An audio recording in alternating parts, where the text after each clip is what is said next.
मेरे पास केवल 20 sound effects ऐसे हैं जिसे आप YouTube पे ढूंढते रह जाओगे मगर मिलेगा नहीं। ये sound effect Dhruv Rathee sir और नीतीश के हैं, तो पहले इसे सुनो।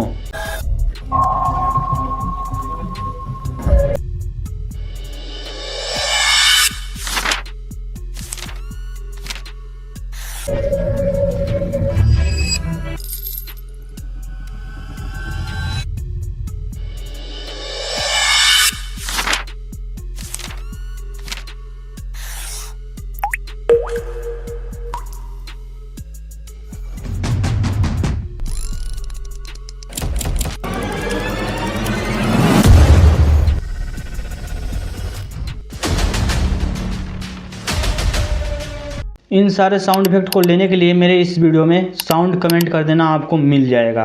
तो इन साउंड इफेक्ट को फाइंड करने के लिए मुझे बहुत टाइम लगा है, तो इस वीडियो को लाइक कर देना एंड हो सके तो चैनल को भी सब्सक्राइब कर देना। तो चलिए मिलते हैं किसी नेक्स्ट वीडियो में, तब तक के लिए जय हिंद दोस्तों।